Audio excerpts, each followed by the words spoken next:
Hey everybody, we're back with more pre-modern action. Round 5 has just started. We got two players today, or this round, Joe Zubek playing Reanimator and Will Hirst playing Sligh.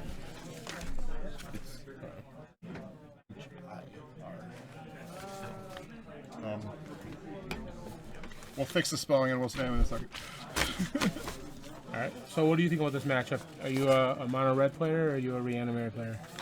I mean, I'd never play Reanimator, but if I had to play one, I would rather be Reanimator in this matchup. I think it's a little better.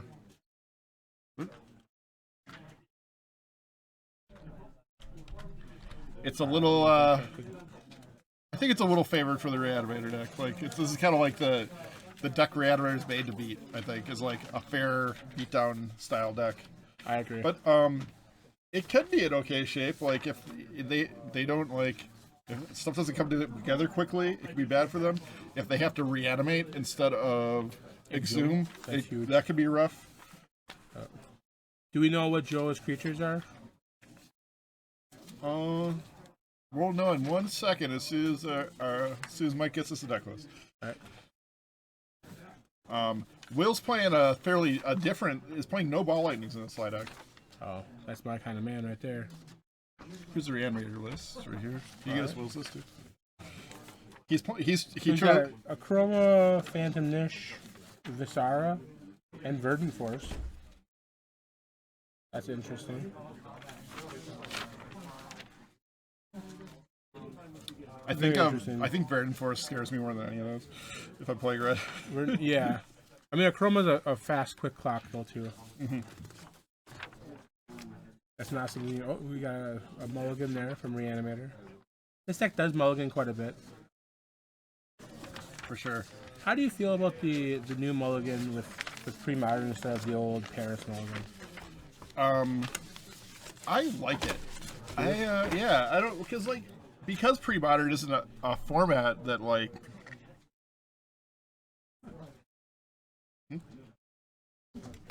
Because Premodern isn't a format that like the game ends on turn 3 or 4 all the time, you know. There's more play, so it leads to more interesting games. I think. I think personally, I feel about I like the mulligan in general. I think it like shows like what's really broken a little better in formats. So like informs people on like what should get banned a little better.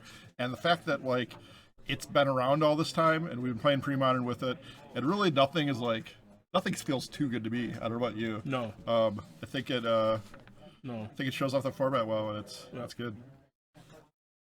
I like that you talked about banning this time. I like that every time someone talks about banning, like the Premodern's healthy enough to fix itself, I think. Mm-hmm. There's a large card pool, there's aggressive players, so nothing gets too overpowered. Yeah, like everybody was super worried about elves like earlier last year, and I don't feel like they're still. We have 2 elf players here. Like they were 2, 3. We have 2. 2 elf players, yeah. Do we have my meta breakdown? Where's Mike at it? I think he threw it away probably. He probably threw it away. So he's playing Browbeat instead of ball ending. How do you feel about that? Well, they're not really the same thing in any way whatsoever. Like, all right, so we got Gemstone. Now here's a deck where I like Gemstone, obviously. Pain-free. You don't need too much mana. Verdant Force goes in the graveyard. Oh no. It's bad news for Fred. Life Death, yeah. Oh, does he have a pedal? Oh, he does have a pedal, okay. No. Alright, does he have a second land? This looks like a turn 1. Turn 1 Reanimate. This looks up. The classic Welcome to the Pro Tour. Yeah. You've heard that story? No. Bob Maher did that to somebody like it was like round 1 of the Pro Tour he tap-handed, and like the guy sat down. He was like really excited to be there and everything, and he like puts down a turn 1. I think it was a turn 1 Verdant Force. He's like, welcome to the Pro Tour. Alright, so the classic answer is just Mountain Pup. You know, who cares? There's a 7/7. Yeah. Yeah. Mountain Pup, it's fine. Stops, but yes, it's fine. That's fine. Ooh. He's just got to chump this Verdant Force until he can kill his opponent. Yeah. He's only So getting... maybe this probably isn't like the best. It's not the worst. I mean, it's not as bad as I thought Nishoba hits, I guess. I mean, he had to lose a bunch of life to pass that, right? How much does that thing cost? 8? What's the mana cost on Verdant Force? I think it's 8.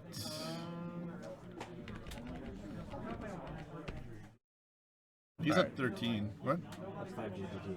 Yeah, it's 8. Yep. He's a It's pretty good when you get to register that 2 turns later, right? Yeah. And he gets to shoot him. He forgot a sapling. He gets a sapling every turn. Will's got 4 Reckless Abandon in his deck, too.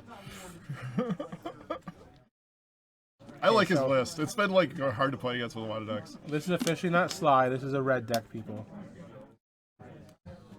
Alright, another Verdant Force. We're short one token. That's fine. He's got Visara in the hand. He's got City of Brass. Doesn't really help him. I'm getting in. Do you block here? I wouldn't. I wouldn't either. You just gotta get him down to 0. He's only taking 9 here. Yep. I think he might just be able to kill him. Yeah.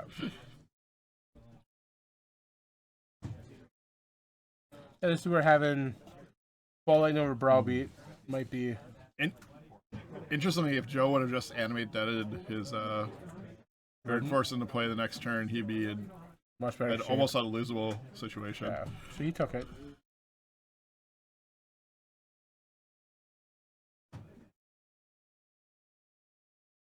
Yeah, here's Lightning Bolt. Boom. What does that do, Lester? Exactly. That is going to be Can 3 you throw damage. that up on the screen so we can see? Yes, we can find Lightning Bolt here. It's it costs 1 red. It's 1 red for 3 damage. I do know that.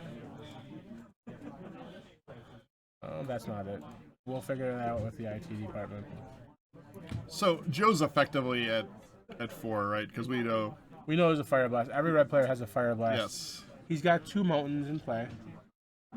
He's playing this. I bet he wishes the forest was in the Nishoba. Well, maybe. He wouldn't be getting the cool saplings then. What's he playing with? Is he playing with? Is that a cadet?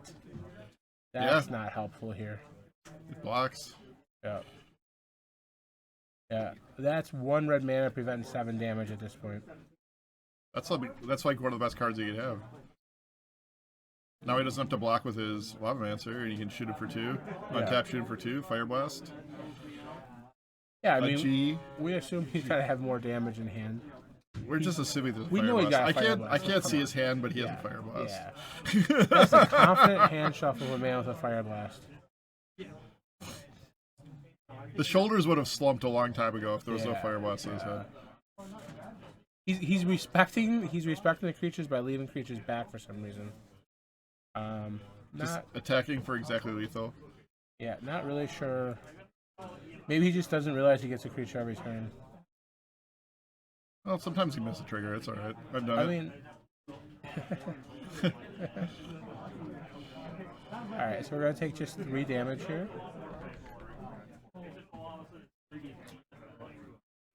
Boom. 8 to 7.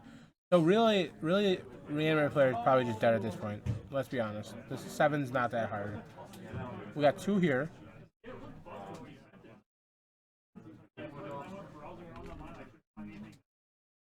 Yep.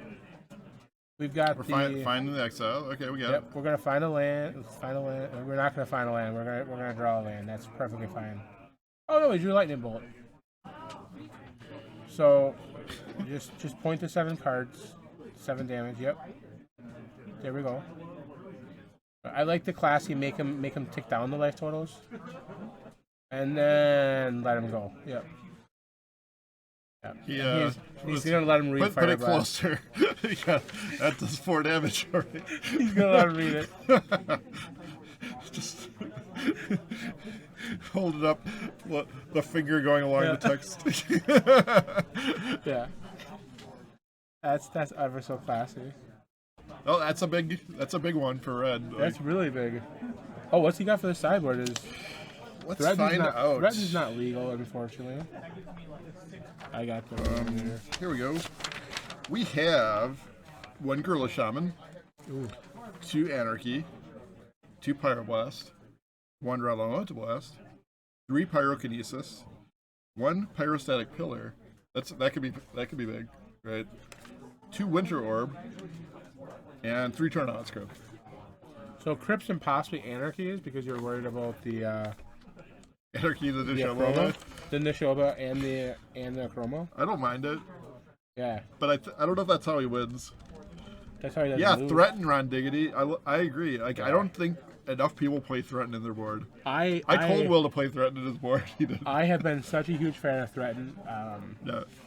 Especially he even has Reckless about it in his deck. Yeah. Threaten would be just like the nuts. Threaten is the best card. People don't realize you can also just threaten your own creature. You know, just a +3 mana. Give it haste. Yeah. Yeah. Threaten my Lavamancer, shoot your guy. Boom. Yep. For only 5 mana, you get 2 Yeah. damage. See, won a GB because of Threatens. I made money out of GB because of Threaten because I didn't play Shock. I played Threatens instead. Testimonials from the chat. Yep. Threaten is good. I mean, sorry, stealing someone's Rorix that they just stacked a bunch of creatures to cast is a good feeling. Steal the Ravenous Battle-Oath, attack him with it, sacrifice it. We have seen that happen, people. That wouldn't work against a really good player, though, right? Yeah. Is Jerry watching the stream?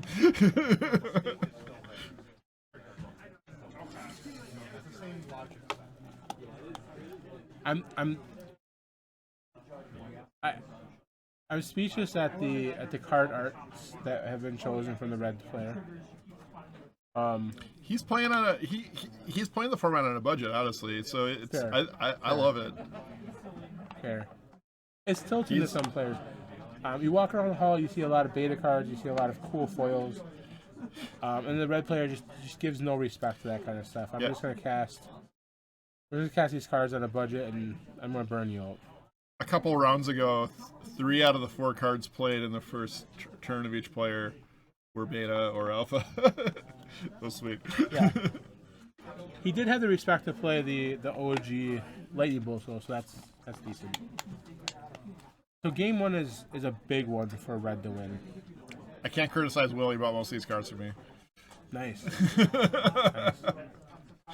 Misty Mountain Games is a place to buy your budget Premodern cards. You can also buy cards from Misty Mountain Games on their website, www.mistymountaingames.com. Yes. We have a single search, and It's the official place to buy cards for this tournament. Just so you know. We got sponsorship from them for this tournament. Owner's a great guy too. Yeah, the owner's not bad. Facebook reviews are not to be believed, people. His wife is awesome. I think she's great. Great dog. Yeah, Fantastic his dog is a king among animals. Really kind of upset that Hopper didn't play today. Did he consider it, or? He is not the best Magic player. No. I don't think that Mongrels and Pups would have been up his alley. Dog. Turn 1 dog. Pups, Wild Mongrel, I don't want to teach him. Filthy Curs. I don't want to Mad teach him Dog. that dogs can attack. Fair. There's a white patrol too, isn't there? A white pup patrol. Discard a card. Do something. Yeah, Patrol Hunt. Yeah, patrol home. Yeah. Yeah. Can we get that up on the card? Yeah. Once our IT department fixes it, It's a discard outlet, right? I think so.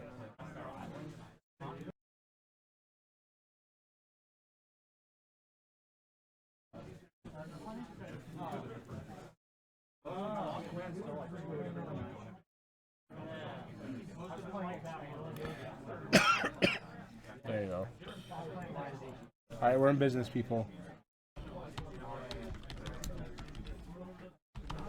How many dogs are legal in Premodern? I mean, all of them probably. Look at that bad boy. Yeah, cast an arrogant worm off that thing. Yeah. Is there a Ponza deck in Premodern? There are a couple different Ponza decks. I've been working on it. Yeah. I'll be honest. I'm trying to make Ponza happen as hard as I can. Yep. I'm not sure it's quite there. I think the next direction I'm going to go is like Ancient Tomb Ponza, which is probably going to be closer to Sped Red. Yeah, Hopper would not be good if he's eating cardboard. That's not allowed in the tournament setting. Even pre-modern. He doesn't swallow cardboard. He just likes chewing on it. So he returns He spits them out. Nice.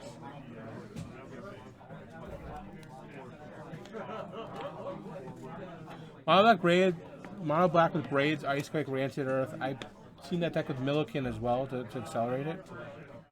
That's kind of a sweet deck. Mox Diamond. Mox Diamond. One of the great things with this format is it's so wide open. You can play all of your favorite decks. One of my friends is going to play Trade Awake today just because he could. It was his old favorite deck. He did not. There is a Trade Awake deck. Is there? Yeah. Nice. I think that the evolution of Trade Awake actually just removed Trade Win at some point, though. This deck does also have Sickening Dreams, though, right? This Reanimator deck, so that's... Yeah, he's got Sickening Dreams, so he could possibly catch the red player. Oh, yeah. Too many... Played a few too many pups there, buddy. Yep. The real thing here is no Entomb is not legal. Probably one of the great bans to make the format a lot more fair. Otherwise, Entomb is just way too good with this many reanimation spells. Yeah, I wouldn't want that card in Premodern. No. Will says his favorite card in Premodern is Jackalpote. Balancing Act. He would have played Balancing Act if he had the cards. He's been like, that was like the first deck he put together. He was so excited about Terror War Balancing Act. It's sweet. Started playing in Ice Age, but mostly more competitively in Kamigawa. I like that he's named this deck Long Range Sligh. Long Reach. A Long Reach? Yeah. That makes sense with the brow beats. What's your all-time favorite deck? Mana Flare Heartbeat combo with Brain Freeze. Nice. Nice. That deck's somewhat legal in this format. Joe's from Hanover Park, Illinois. His favorite pre-modern card is Phantom Nishoba. Nice. He started playing in 2001. His all-time favorite Magic deck is Green-White Threshold. That's cool. And he's playing Reanimator, as you can tell. He says fatties are nostalgic. All about the dinosaurs.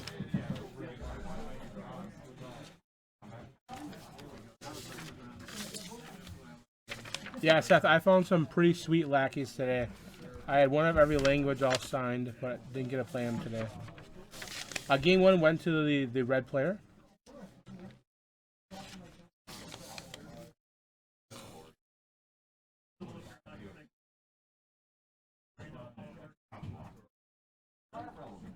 I think everybody should look up the first Ponza deck I ever played in Tempest Pre-Constructed or Tempest Block. Can you find? I've never. Flowstone Giants was in that bad boy. I don't think that would exist on the internet in any form. I have it saved. You do? Yeah. Was there an Flowstone article Giant, or Aftershocks. Yeah. Oh wait, yeah, I think Flores wrote about it. So Yeah. make what token? Missing sapling token. William is letting him know that he does get a token every turn. Keep it fair. Yeah, so the first deck had Flowstone Giants.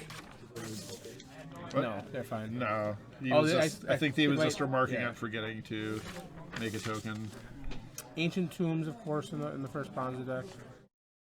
Did you win a PTQ with that or no? No. No. I should have though. It had Apocalypse. Apocalypse was popular. Slappick got me. He floated an extra mana, and I thought he was tapped out, so I cast Boil. I thought he had only one mana up, and he mana leaked it, and that's why I lost in the top. And then he wasn't even going to Pro Tour, so. So Ponza loses to blue counter spells and stuff. Yeah, that makes sense. It didn't, but it did. Somebody just wrote their name as Jeremy. I'm trying to figure out who that is. Oh, there it is. Okay. All right, a turn 1 Gemstone Mine from Reanimator.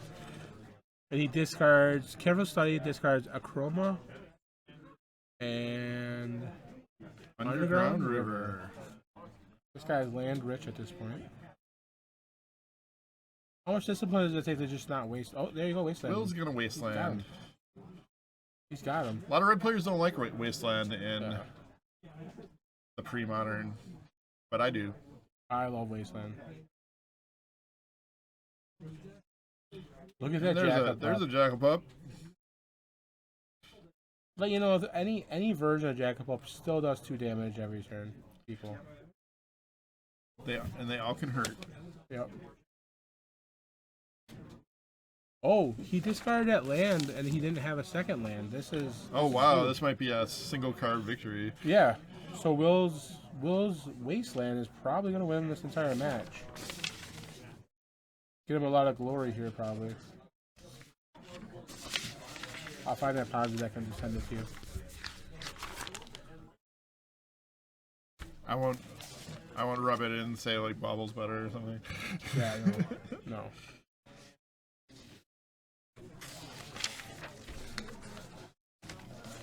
I'm just glad my.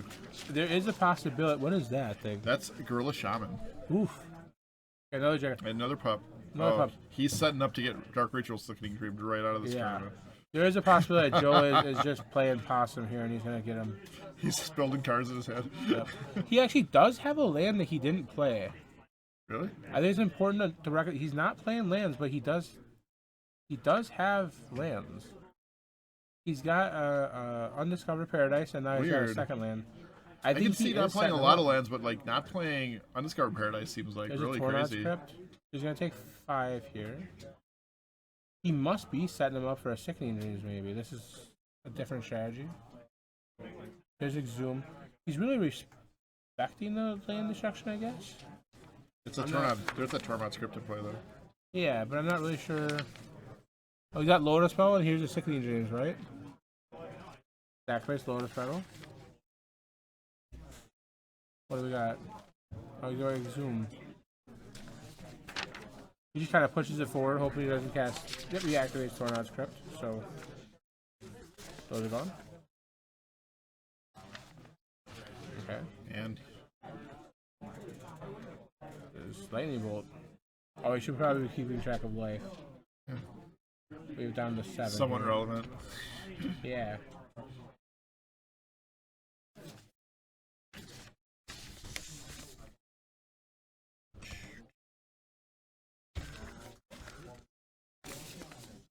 Yeah, this is over. So he doesn't have 7 cards yet, but he's got the Barbarian Ring already. Just a great showing for red.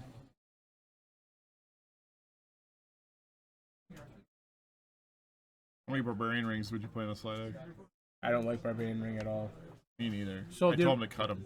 What people don't understand about Sligh is that with Sligh, the original reason for Sligh was to 4 damage coming in. Yep, and he's got 7 now for Threshold, and he's got 2 for the ring, and boom, you got him. So Sligh, you're supposed to tap out every turn. That's what you're supposed to do.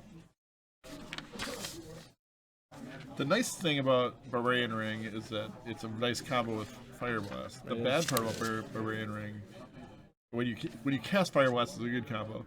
The bad part is it can keep you from casting Fire Blast. Yes. Yes. But it cannot keep you from casting Ball Lightning. So, True. showing him the Vortex, Browbeat, and Curse Scroll that were taken out. What do you think? What do you think of those boards? This does not make your Reanimate player feel better. Is that? I didn't know Browbeat got reprinted in. Yeah. Kinda sweet. I sold that probably. Again, you can get your cards at Misty Mountain Games. Yeah, that's a match. Okay. Try and find something else. Sure, if you want.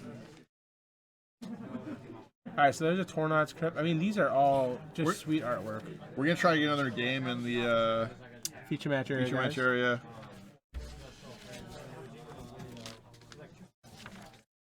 So how many cadets are main deck in this, or do we not want to talk about it before top 8? I think it's fine. Does he got the full 4? No, he doesn't. He did, I think, or where'd he go?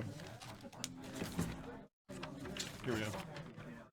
He's got 2. 2. Okay, fair enough. Does he have? He's got 4 Fanatic, 4.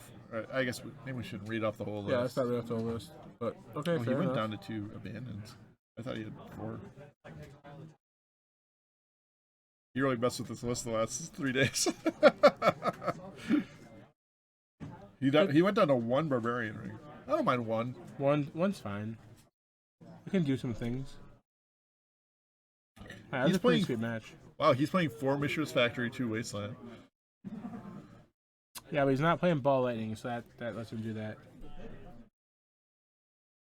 I think I'd rather play. So, Nikki Manser, we actually do also have that technology. We just got introduced. Our friends at Channel Fireball actually told us about mounting the camera above the table. That'll be at the next event for sure. We did realize the shake was worse than we thought it would be. I kind of like the angle in general on the, like a slight angle to the match, though. Yeah, Oath is interesting as a sideboard here.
Hey everybody, we're back with another match. You're going to see John Koenig, who we're not sure what he's playing yet. We haven't changed it. And Blake's on Alurin.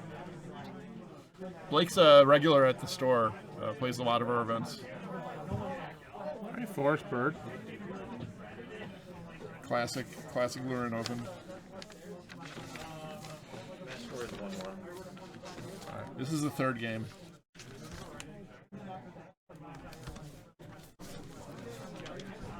Do they have a phone to keep track of life? It's 2020. Oh.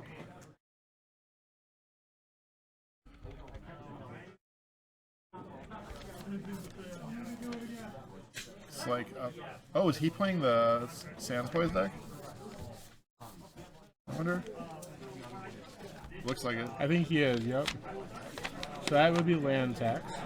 This kind of serves Blake, right? Because he always plays weird Combo decks.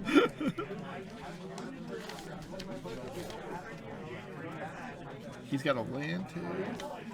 Yep, he's playing it.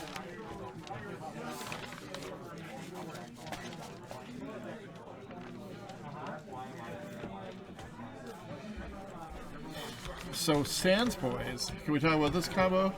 We can. Adrian was telling me earlier that it doesn't exactly work the same way as it used to. Really? Yep. He says it is it's escapable now, apparently.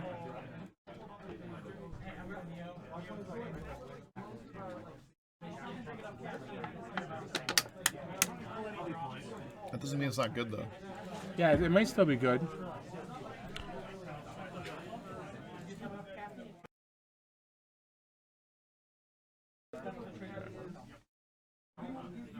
So we look at the Wall of Roots. The Lightning Tuner. Lightning Tuner goes and gets Humility right away. You'll only see the right one.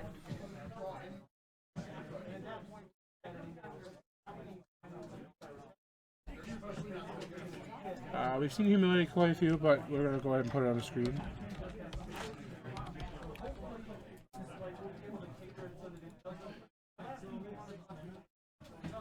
Can you get the Tempest real version? Yeah, we'll go ahead and get the Tempest version. Only one printing in real life. The other ones are for Magic Online. Cool. Is that Ghost Town too? That is Ghost Town. That's a sweet card. He plays an Equipoise. Let's put that one up on the screen. Highlighting the phasing mechanic. During your upkeep, for each land target player controls in excess of the number of lands you control, target land he or she controls phases out. Repeat this process for artifacts and then for creatures. So what's happening here is, if they have more of anything, then you get to phase out that many targets of that. Okay, so there is the Allurn. And no follow-up with the Allurn. That's shocking. Okay, so what's gonna happen here? So now he gets to phase out one land. He gets to phase out Both creatures. and both creatures. Okay. Now Sands of Time does what again? Oh, we can actually bring it up here.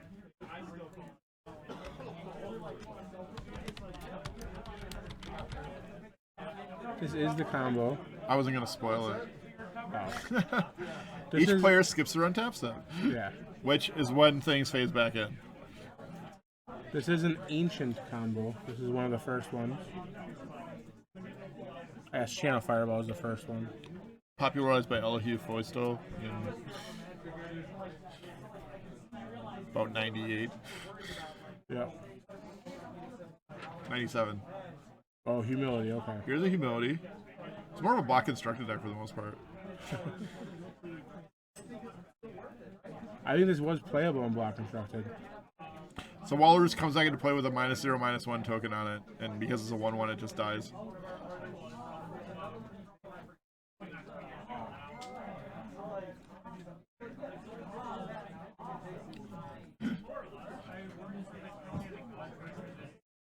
Like attacks for 1.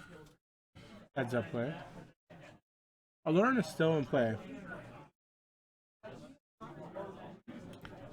Does he think that means he has no creatures? 'Cause he could have just dropped a bunch and got the beats in. I'm gonna guess he doesn't have any creatures.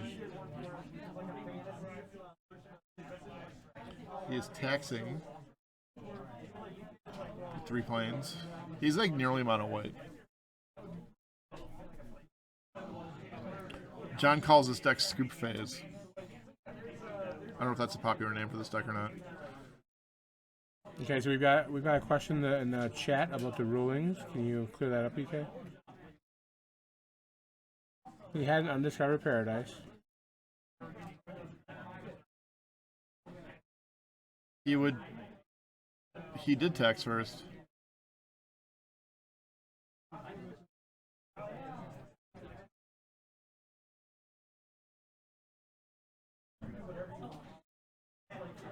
One thing to keep in mind is with organized play not being what it is anymore, it's pretty much an agreement.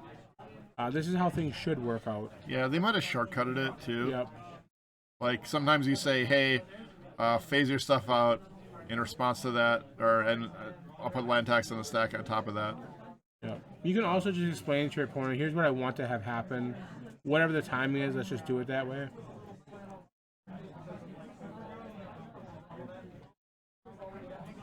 So always explaining. Did he return Undiscovered Paradise? Yeah. Okay, that shouldn't happen. We should probably call a judge on that. Because that happens during untap step.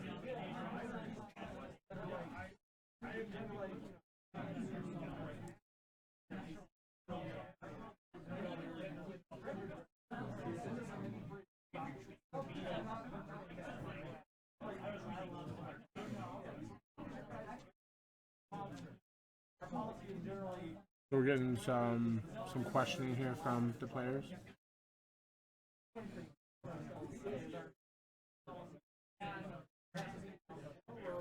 So it is important to mention that the Sands was not on the table when the Undiscovered Paradise bounced. Which is right there. So. Oh, was it? Yeah. Oh. But we got a judge because our judge is interested in watching these old combos. All right. And we actually have one of the best judges in the country. Yeah, I was telling our judge is Jordan Baker, who does a lot of work for Channel Fireball. Yep. And I was telling him I think he might be the best person in the world to judge this tournament because he knows all these really old interactions. He has been here since the very beginning. Mm-hmm. And also has like this background in covering. He said Chris Richter would have been better, and I had to agree. So if Chris Richter, you're listening. Chris Richter please once come didn't let judge me the next play one. Grim Lava Masters in my mono red deck. What's that? So Jordan is kind of my go-to. He wouldn't let you play Grim Lava Master? I wrote down 4x Grim on my deck list, so he made me play Mountains because he said it could have been Grim Monolith. Mm-hmm. I don't think Jordan would have done that to me. The rules were a little worse then. Nowadays that wouldn't happen. They would have looked at what cards you physically had and tried to match that as best they could. Yes. So Sands of Poise won that one. Going back, I was not allowed to play my Grim Monolith, but one of the top 8 decks by future Pro Tour winner, I was able to play 4 BOP, 4 WOGs, 4 City. So that was allowed. Who did that? Atron. Ugh. Cool story. So I didn't John's gonna win this one because of that. I think they're both 2-2, right? Yeah. I know the Sands of Poise lost to Alluren once already. It did? Yep, he lost to Caleb's Alluren deck. Oh. It seems like a reasonable matchup for him. It does. So actually, that's the match because that was game 3. Yeah, just being in a Enlightened Tutor deck. Yeah. It's pretty awesome. Oh, he actually had Tangle Wires too, so he's kind of a cool deck to bring out of nowhere. I wonder if he plays this deck a lot.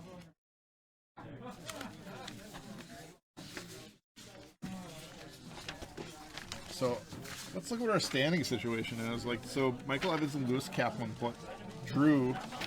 They were both the only 2 4-0s in this round.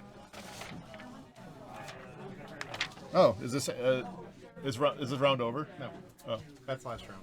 okay. Yeah, we did have a draw at table 1. Table 2, we have Ricky Thorson and Oliver Vogelli playing. They are actually making this up as they go, so bear with me. I just saw his. Oliver's playing Goblins, and Ricky. I think I saw he was playing land still, but So Oliver's a good guy here, people. I'll find out. There's actually only 2 Alluren decks in the format, I believe. But Alluren is a pretty sweet deck. Table 3, we had Brandon Adams, who you watched last round, playing against Win-Tom. Brandon's playing the Phyrexian Devourer deck, and Win is playing Elves.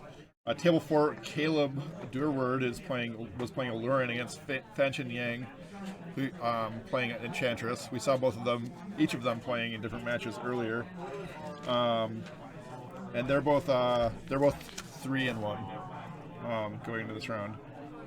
Table 5 is Ben Lang. He was playing Mono Black Control, and he played against Adam Tellis, playing Blue White Standstill. We saw him earlier. And then we have Phillips Nguyen versus Alex Franson. Alex is playing Mono Blue Storm, and Phillips.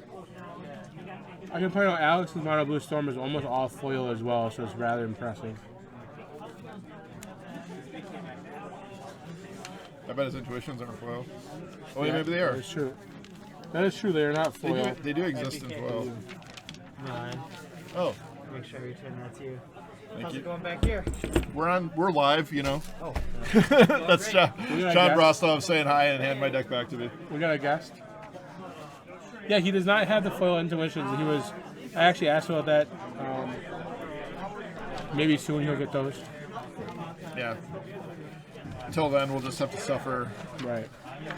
That is one of the sweet things. If you've never been to a Premodern tournament, even if you're not going to play, check it out. Old school players get to bust out their old school cards, and some of the cards are rather impressive. Yeah, I'm not sure what Phillips is playing. I haven't found his sheet yet.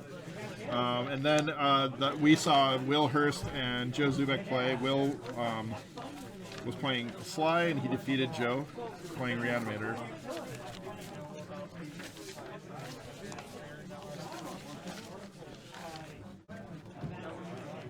So, and then the last person with 3 wins was Jeff Klippel playing against Jeff Beyer, who was on 2 wins and a draw. We didn't have the Jeffs play for a name match. I didn't see there were 2 Jeffs, otherwise I probably would have thrown him in there. Where are them Jeffs at? What's close to 1K each? What? Someone said they're close to 1K each now. Probably the Intuitions. Oh, the foil intuitions? I mean, if you're going to do it, what's 4K? Yeah. And for a penny, Jeff Beyer, the guy with the draw, was playing Stasis, believe it or not.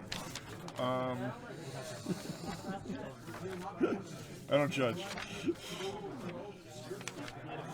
There were a lot of stasis here today. And I don't know what Jeff Klippel was playing. I mean, 1K for a foil intuition, it's not pricey if you're playing Premodern a lot and you want an all foil deck. Oh, Jeff Klippel's playing Sligh. Oh, So Sligh. there's 2 Slighs in the running still.